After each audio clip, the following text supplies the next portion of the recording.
AN AWAKENING by Alice Furlong. Oh, spring will waken the heart of me with the rapture of blown violets. When the green bud quickens on every tree, the spring will waken the heart of me, and dews of honey will rain on the lea, tangling the grasses in silver nets. Yes, spring will waken the heart of me with the rapture of blown violets. End of An Awakening. The Little Waves of Breffny by Eva Gore-Booth. The grand road from the mountain goes shining to the sea, and there is traffic in it, and many a horse and cart. But the little roads of Cloonaw are dearer far to me, and the little roads of Cloonaw go rambling through my heart. A great storm from the ocean goes shouting over the hill, and there is glory in it and terror on the wind. But the haunted air of twilight is very strange and still, and the little winds of twilight are dearer to my mind. The great waves of the Atlantic sweep storming on their way, shining green and silver with the hidden herring shoal, but the little waves of Breffny have drenched my heart in spray, and the little waves of Breffny go stumbling through my soul. End of The Little Waves of Breffny.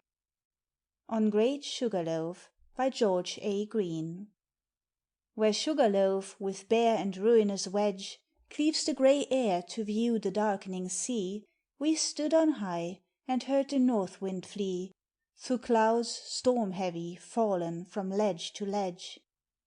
Then sudden, "Look!" we cried, the far black edge of south horizon oped in sun-bright glee, and a broad water shone, one moment free, ere darkness veiled again the wavering sedge. Such is the poet's inspiration, still too evanescent, coming but to go; such the great passions showing good in ill, quick brightnesses, love lights, too, burned low; and such man's life, which flashes heaven's will between two glooms, a transitory glow. End of On Great Sugarloaf. A June Day by John Todhunter.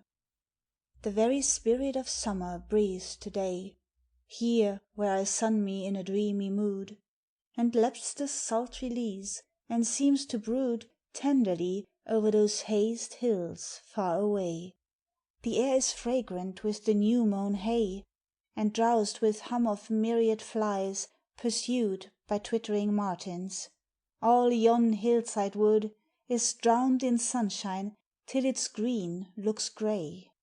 No scrap of cloud is in the still blue sky, vaporous with heat, from which the foreground trees stand out, each leaf cut sharp.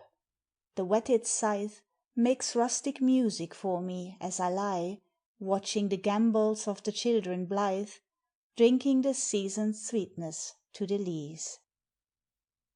End of A June Day. The Swimmer by Roden, Noel.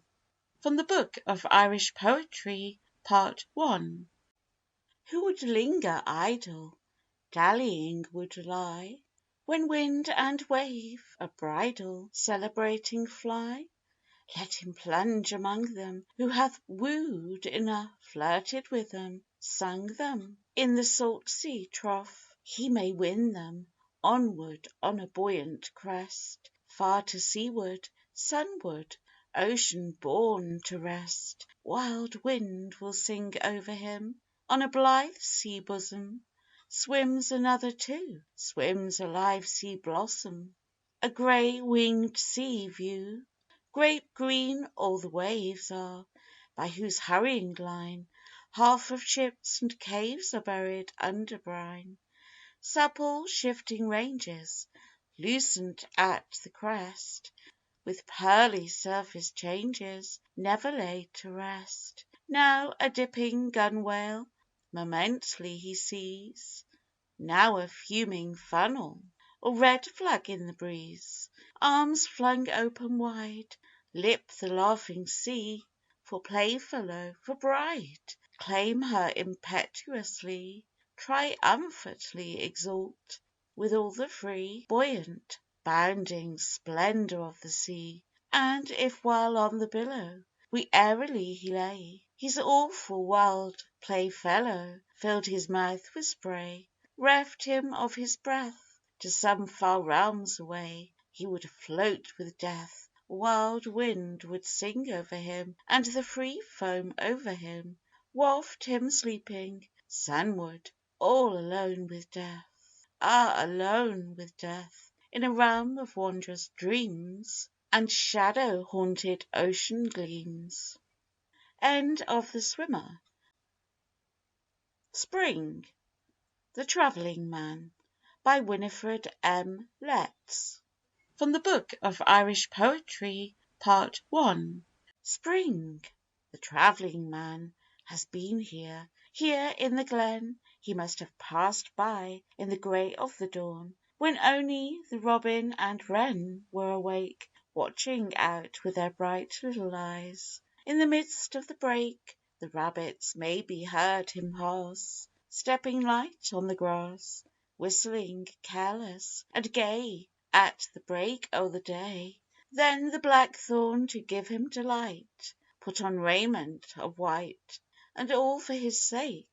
The gorse on the hill, when he rested an hour, grew bright with the splendour of flower. My grief that I was not aware of himself being there. It is I would have given my dower to have seen him set forth, whistling careless and gay, in the grey of the morn, by gorse, bush, and thorn, on his way to the north. End of Spring, the Travelling Man,